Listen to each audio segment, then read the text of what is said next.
Now I want to talk about something very important. How do I pick a madhab? Answer is very simple. As Allah subhanahu wa ta'ala says in the Quran, who is most worthy of following? Which scholar, based on his life and his methodology, is most worthy of following? That's how simple it is.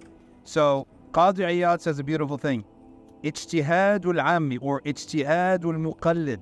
The ijtihad of the non-scholar is to study and come to a conclusion on who is most worthy of following.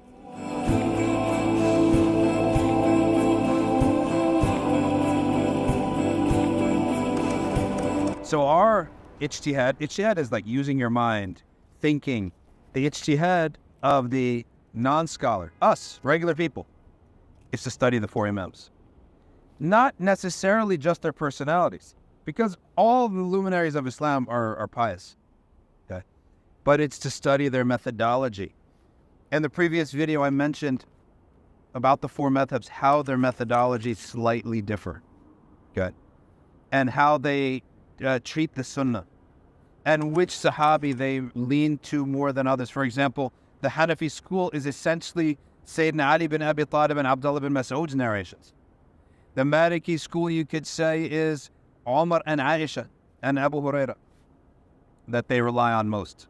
Okay? So the idea of a madhab is that we all need to use our brains and study the methodologies of these four madhabs. Right? And then that's how we make a choice. If all the madhabs are valid, okay, then why do I need to pick one? Why don't I go in every issue, right, and pick the easiest one? Or pick the one that's most convincing to me? So I'm going to tell you the ruling on that. And if you're going to behave that way, then there are some caveats, there are some things you need to observe. But I'll tell you firstly why that's not a methodology. Okay. What you're doing is rendering yourself the referee of these great imams when you don't even have 1/10 of the qualifications to do so. That's number one. Number two, you don't want to look at the conclusions. The right way to do anything, okay? And Allah says, كيف تحكمون? How do you judge? The right way to do something is not to look at the conclusions and pick from there and work backwards. The right way to do something is to say, what's the methodology? What's the right way things should be done? It's to choose a methodology. This is the right method. This is the right way to do things. Okay? And I'm following that all the way through. So that's the right way, and that's why it's a critique, and the methodology of they're all valid, let me just choose one, okay? Or in each situation, I'll choose what's best for me, what I agree with most, or what's easier. In one sense, you're elevating your intellect beyond where you're out of your pay grade. In the other one, you're elevating your whims and your desires and your laziness. Good. Now, people are going to do that. So let me give you at least, so that you don't make too much of a mistake, right? Some conditions you need to observe. Number one, you need to choose for each madhab, for each act of worship, all right, one madhab. In other words, you cannot mix between two or three madhabs in one action. And the famous example that all the scholars give is the example of marriage. The contract in marriage, according to Malik, does not need witnesses. Witnesses are only needed before consummation, but the contract itself does not need two witnesses. That means the father of the bride, the groom, all right, they can contract the marriage right then and there. But before the man enters privately into a private space with his wife, then they need witnesses. So the contract is valid without witnesses.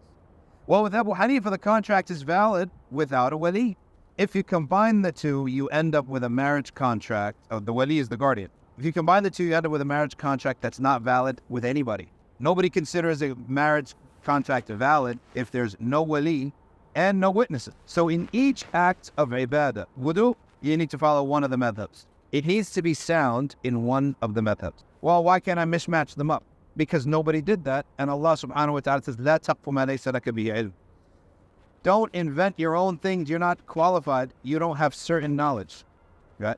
So it has to be valid in one. That's the first caveat. Second caveat, if you want to be a mixer and a matcher, and you want to treat the madhabs like a Chinese buffet, then in that case, Don't tell anyone to do that. Don't gather followers. You're not worthy of followers. You can't.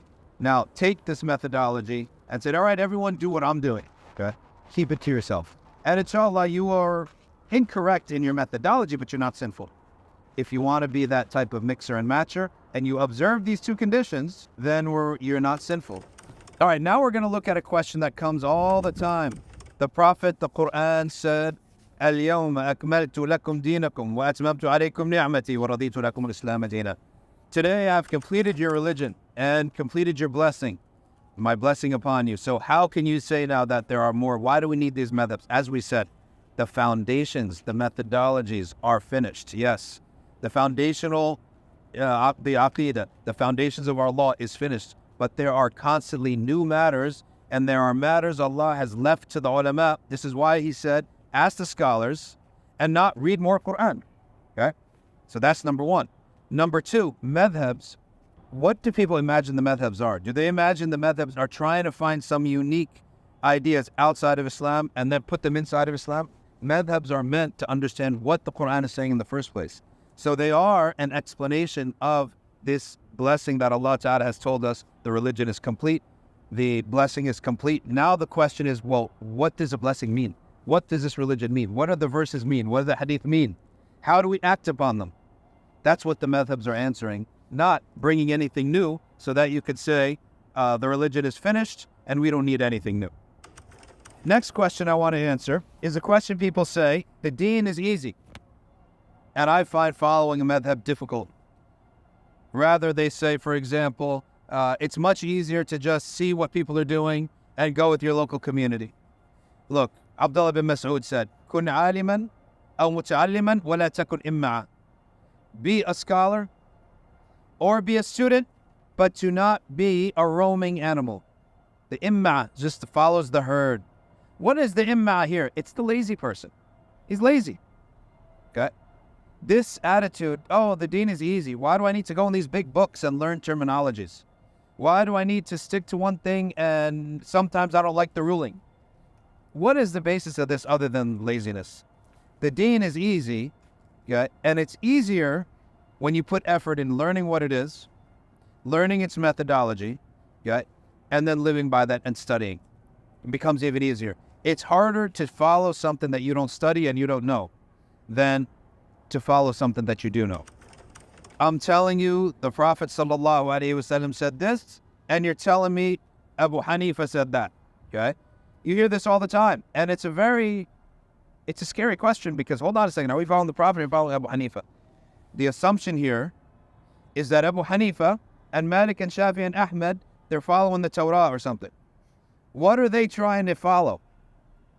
The question is your understanding of the hadith versus Abu Hanifa's understanding of hadith. You know what one person told me? He said, I cannot follow a man-made opinion. These are all the efforts of men.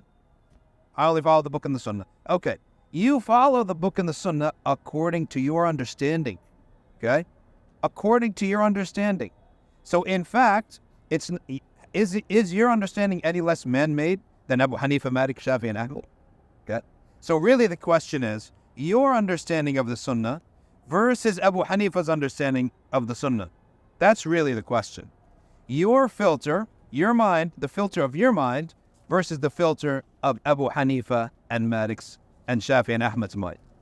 All else equal, what would you rather follow? Your own conclusion or a Shafi'i's conclusion? You're going to go to Allah with one more deed to go. Okay? You're 50-50. You got one more deed. You want to go and judge on it yourself? Or you want to say, look, a Shafi'i was trying to get to the same goal that I'm trying to get to, which is understand the religion properly. Malik is trying to get to the same goal that I'm trying to get to. Who's more reliable? Who's more trustworthy?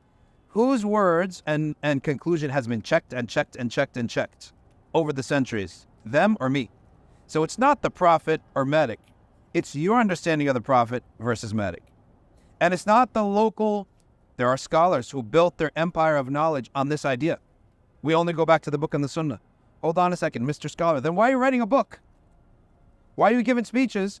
If you're only going on the book and the sunnah, then leave us to the book and the sunnah. Why are you writing a book? because you are nonetheless categorizing, prioritizing, and interpreting the book and the sunnah. So the question is not prophet or Malik. The question is Malik or you. Your understanding or Malik's understanding. Another question I want to bring up. Someone may say there are centuries that pass between the Imams and between us. Centuries. Don't we need to revive? We need new madhabs. This is a misunderstanding. If you think that to be a Maliki means to go and only read the words of Imam Malik, you're making a big mistake. To be a Hanafi or Shafi'i or Hanbali is that you're only reading the words of those Imams, you're making a big mistake. Times changed after those Imams. Those followers used that methodology and answered those questions. Times changed again. New questions were posed. Okay? Those disciples answered them again using the original methodology. Madhahib are living things in the sense that generation after generation, they're constantly answering new questions. When you're studying a school, you're studying a whole heritage that is following a certain methodology. And questions, this is why Imam Nawawi is such an elevated figure in the Shafi'i school. But from the time of Shafi'i to Nawawi, a lot of things changed. A lot of new things came into the world, and Nawawi answered them. Okay? Same thing in every madhab. Until today. Okay? Next video, I'm going to answer the question of why can't new madhabs come about.